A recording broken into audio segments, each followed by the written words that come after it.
Hai semua, selamat datang di channel Baca Saham. Pada video ini, kita akan membahas satu topik dengan judul Saham tersembunyi yang naik multi-bagger, cetak laba tertinggi dan membagi dividen.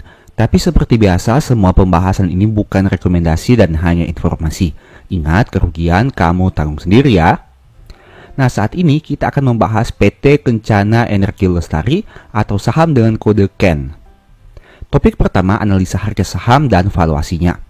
Untuk aspek probabilitas dalam 5 tahun terakhir, KEN punya probabilitas 60%. Artinya 3 kali mengalami peningkatan harga dan 2 tahun mengalami penurunan harga saham. Nah, teman-teman bisa lihat di sini bahwa pada bulan Januari, Maret, dan April, saham ini punya probabilitas kenaikan yang sangat rendah. Tapi untuk bulan Mei sampai bulan Desember, probabilitas kenaikannya cukup baik. Sekarang kita lihat dari sisi historical harganya. Saat video ini dibuat, KEN di harga 765 dan harga tersebut mirip seperti harga pada tahun 2022 seperti pada tampilan berikut ini. Nah, kita akan bandingkan dengan historical PBV-nya. Teman-teman bisa lihat bahwa historical PBV mengalami penurunan dari yang awalnya sekitar 1,2 sampai 1,3, kini hanya 1,1 kali. Itu artinya secara ekuitas memang terjadi peningkatan tapi tidak optimal karena penurunannya tidak terlalu signifikan. Topik kedua, proyeksi dividen. Nah, diproyeksikan kinerja KEN di tahun 2023 akan naik sekitar 33% secara anualisasi. Dan dengan menggunakan dividen per share 6,5 dan kita proyeksikan terjadi pertumbuhan sekitar 33% dengan asumsi dividen payout ratio-nya yang sama, dividen yield perusahaan akan naik meskipun sangat rendah, yakni hanya 1,1% saja. Dan KEN ini tidak terlalu menarik dari aspek dividen yield-nya.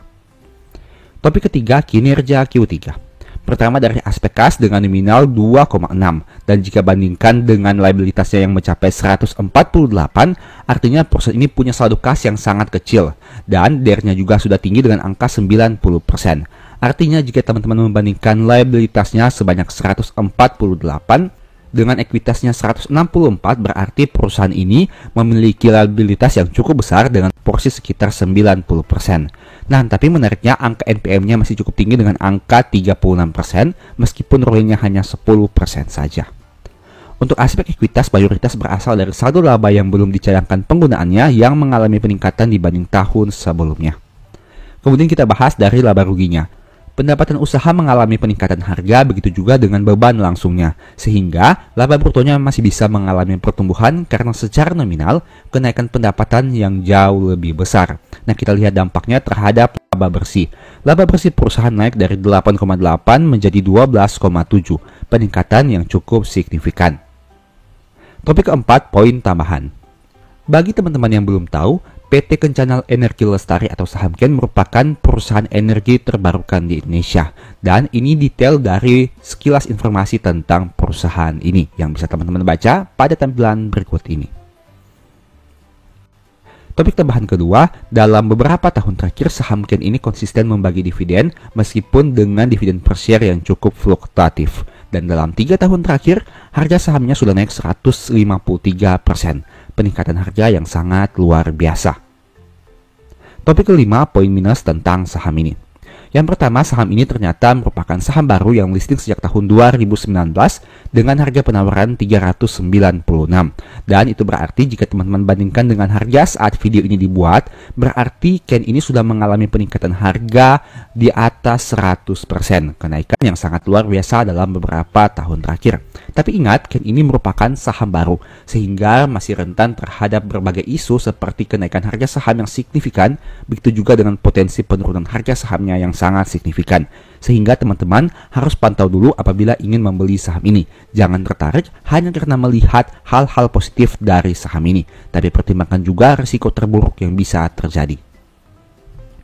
Selain itu, teman-teman bisa lihat bahwa DER-nya sudah tinggi dengan angka 90%, yang berarti hutangnya hampir sama banyak dengan modalnya.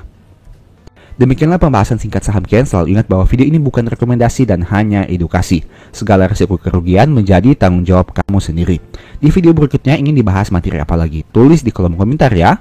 Sebagai informasi, channel YouTube Baca Saham sekarang ada 2. Yang pertama Baca Saham fokus kepada pembahasan review saham, dan Baca Saham dari nol yang fokus kepada pembahasan edukasi saham. Berikut ini beberapa list ebook Baca Saham. Pertama, Stock for Living, kedua strategi nabung saham, ketiga the stock market, dan yang keempat cara cepat analisa laporan keuangan. Apabila tertarik, chat saja pada nomor WA yang ada. Sekian video ini, semoga bermanfaat. Thank you.